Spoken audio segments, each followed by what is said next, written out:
سٹ صاحب، ایران میں جو سچویشن ڈیولپ ہوئی اور اس کے بعد امریکی صدر کی جانب سے ہم نے جو اعلانات دیکھے، وہ ایک ہفتے تک ہمیں یوں لگا کہ ڈسٹ سیٹل ہو رہی ہے اور ایران نے قابو پا لیا ہے، رجیم چینج نہیں ہو پائی، جو یو ایس بیک کو تھا وہ نہیں ہو پایا، تو ہمیں لگا کہ یہ معاملہ ریزالو ہونے کی طرف چلا گیا ہے، ٹیکل ہو گیا.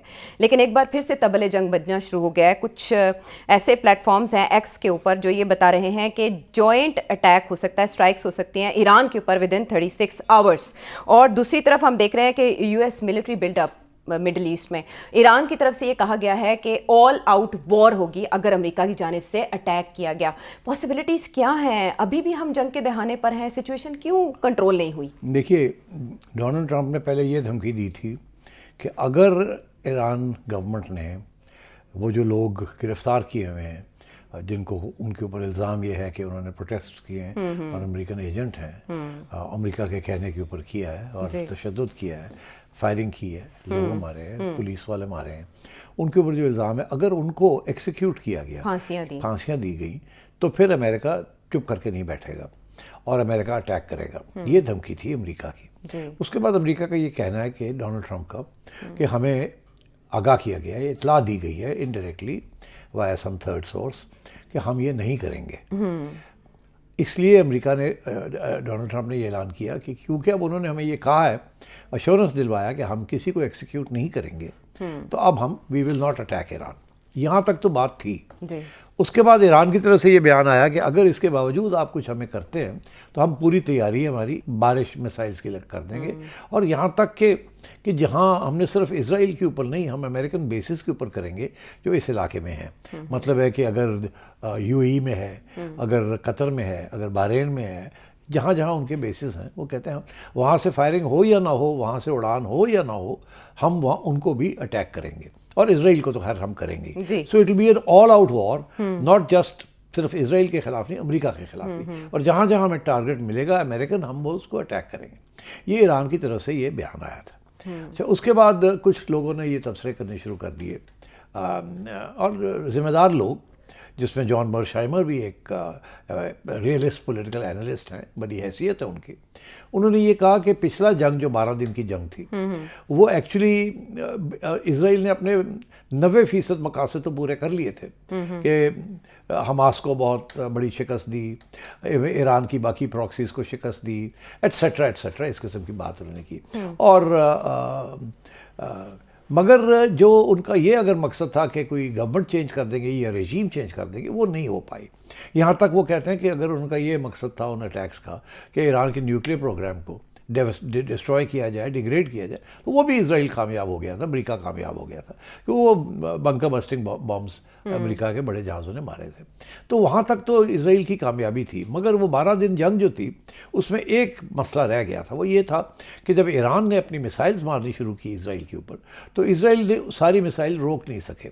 وہ جو ڈوم جس کی وہ بات کرتے ہیں، وہ کامیاب نہیں رہا، اور بہت سی میسائلز چلی گئی، لگ گئی، اور نقصان ہوا، اور اسرائیل کے اندر لوگ مارے بھی گئے، اور اسرائیل کا بہت نقصان ہوا. اور اگر اس دفعہ اگر پھر اس قسم کی بارش ہوتی ہے، تو اب اس وقت تو اسرائیل کے پاس اینٹی میسائل ویپنز بھی تھے، میسائلز تھیں، وہ ان کا سٹاک پائل جو ہے وہ بہت کم رہ گئی. اب شاید اس طریقے سے ڈیفینڈ بھی نہ کر سکے اسرائیل اپنے آپ کو، کیونکہ تو اس لیے شاید اسرائیل بھی کتراتا ہے کہ اس وقت آل آؤٹ اگر جنگ ہو گئی تو ایران جو ہے might be even more successful then, کیونکہ ایران کا تو یہ موقف ہے نا کہ نتھنگ ٹو لوز، ہم نے کچھ بھی، سارا کچھ تو ہمارا لوٹ گیا، پڑ گیا، اب ہمارے پاس کیا رہ گیا، ہم تو ماریں گے، مار کے مریں گے.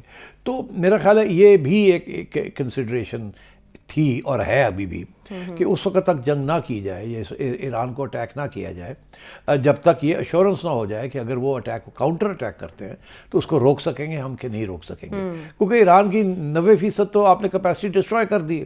اب رہ کیا گیا؟ اب صرف رجیم چینج رہ گیا نا.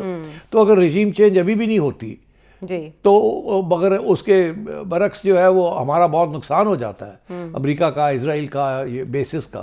تو سوچ کے کرنا چاہیے، یا یہ کہ اتنی بڑی اٹیک کرنی چاہیے، پری ایمپٹیو اٹیک کرنی چاہیے کہ ایران جو ہے اس قسم کا واپس کاؤنٹر حملہ سنبھلنے کا موقع نہ ملے. تو یہ ڈیبیٹ چل رہی ہے in intellectual and defence circles regarding American attack on Iran.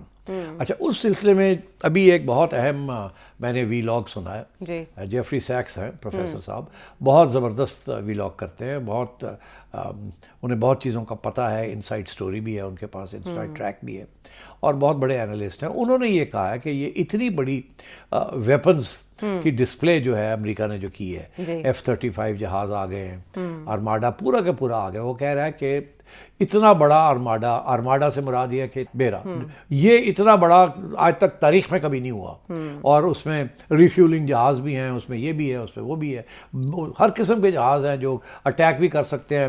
یہاں تک اس نے یہ کہا کہ ایسے جہاز بھی ہیں کہ اگر ان کے کوئی لیڈرز جو ہیں وہ انڈر گراؤنڈ والٹس کے اندر چھپے ہوئے ہیں اپنی پروٹیکشن کے لیے, وہ بھی نہیں چھپے رہیں گے, ان کو بھی ٹیک آؤٹ کیا جائے گا, بیکاز یہ these Bombas will go there deep down also. تو یہ ساری تیاری کر کے یہ آئے ہیں اس دفعہ. تو اس کا یہ مطلب ہے کہ کچھ سنجیدگی ہے, سیریسنس ہے. اتنی بڑی خرچہ کر کے اتنے سارے ہتھیار لا کے یہاں رکھ دینا, اس کا مطلب ہے امریکہ کچھ نہ کچھ کرنے جا رہا ہے. مگر اس وقت جو سوچ ہو رہی ہے وہ یہی ہو رہی ہے کس ٹائم پہ کیا جائے. پہلے اور انٹیلیجنس لے لی جائے کہ ایران تیار ہے نہیں تیار ہے, کتنی تیاری ہے, اور ہماری جو ہیومن انٹیلیجنس ہے گراؤنڈ کے اوپر, وہ ہمیں کس قسم کی انفارمیشن دے سکتی ہے اباؤٹ دیئر لیڈرز, ایران کے جو لیڈرز ہیں, تاکہ ان کو بھی ایلیمنیٹ کیا جائے. تو یہ ساری چیزیں اس وقت سائڈ بائی سائڈ ایگزامن ہو رہی ہیں. وہ آ کے بیٹھ گئے ہیں, تیار ہے وہ. اچھا ایک طرف یہ, دوسری طرف یہ بھی ہے کہ یہ شاید یہ دھمکی ہے, جی بلف کر رہے ہیں, بلف کر رہے ہیں, کریں گے نہیں مگر بلف کر رہے ہیں, تاکہ جو ایران کے اندر جو احتجاج ہو رہا ہے اور جس کو یہ کرش کرنے کی کوشش کر رہے ہیں ایران کی گورنمنٹ, وہ ایران کی گورنمنٹ تھوڑی ہاتھ ہولی رکھے تاکہ ان کو کرش نہ کیا جائے. اور اگر کرش نہیں کریں گے تو کوشش یہی ہوگی کہ ان کو اور بڑے پیمانے پہ پروٹیسٹ کیے جائیں, تاکہ اندر سے ہی کوئی تبدیلی آ سکے ایران کے اندر. تو اس قسم کی ڈیبیٹ چل رہی ہے, مگر جو کنسنسس بن رہا ہے وہ یہ کہ شاید یہ پھر فیصلہ ہو گیا ہے کہ ایران کو اٹیک کرنا ہے, کیونکہ وہ اندرونی معاملات جو ہیں ایران نے کنٹرول کر لیے.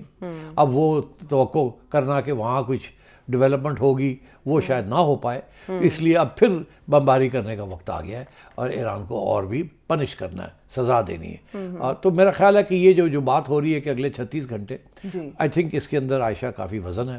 آپ کو یاد ہوگا پچھلے ہفتے میں نے کہا تھا کہ اگلے ہفتے یہ فیصلہ ہو جائے گا کہ اٹیک کرنی ہے کہ نہیں کرنی ہے, اور میرا یہ خیال تھا کہ اٹیک کریں گے. یہ جسے کہتے ہیں نا گرتی ہوئی دیواروں کو ایک دھکا اور دو, تو اس قسم کا فلسفہ وہاں بھی چل رہا ہے کہ اب اتنی بڑا موومنٹ کرنی اور پھر اس کے بعد اس کو پل بیک کر لینا مناسب نہیں لگتا مجھے.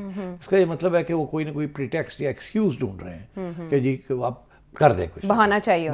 ترکیہ کے فارن منسٹر بھی یہی کہہ رہے ہیں کہ اسرائیل ایک موقع کی تلاش میں ہے. آپ نے کہا تھا وہ فالس فلیگ بھی کر سکتا ہے اور کوئی نہ کوئی ڈرامہ کر سکتا ہے. میں سمجھتا ہوں ابھی بھی کچھ نہ کچھ ضرور کریں گے دنیا کو یہ دکھانے کے لیے کہ ہم تو نہیں کرنا چاہتے تھے, مگر دیکھیے ایران نے کیا کیا, اور پھر ہمیں اب مجبور ہو کے ہمیں یہ کرنا پڑا. کچھ نہ کچھ پرووکیشن یہ کریں گے, فالس فلیگ جیسے آپ کہتے ہیں, تاکہ یہ جواز بن سکے ان کے پاس. لیکن آپ نے پریزیڈنٹ ٹرمپ کی نیچر بتاتے ہوئے کہا تھا کہ وہ پہلے بہت دھکا زور لگاتے ہیں, بہت بڑی بڑی دھمکیاں دیتے ہیں, لیکن اس کے بعد ایسے کر کے یو ٹرن لے لیتے ہیں. ابھی بھی آپ کو لگتا ہے کہ وہ دباؤ بڑھا کے ایرانی رجیم سے کوئی اور اہداف حاصل کرنا چاہتے ہیں, ان کی ویکنیس ان کو کمزور کرنا چاہتے ہیں, اور پھر اس کے بعد عائشہ وہ اب اور کیا کر سکتے ہیں اس کے علاوہ کہ جی بس بردار ہو جائیں, یہ گورنمنٹ ہی چلی جائے, اور وہ کیا ڈیمانڈ کرتے ہیں؟ سب کچھ تو ہو گیا. انہوں نے سینکشنز ان کے چل رہے ہیں, لگ رہے ہیں, عوام کھڑی ہو رہی ہے, سب کچھ ہو رہا ہے, اور وہ ایران سے کیا مانگیں گے؟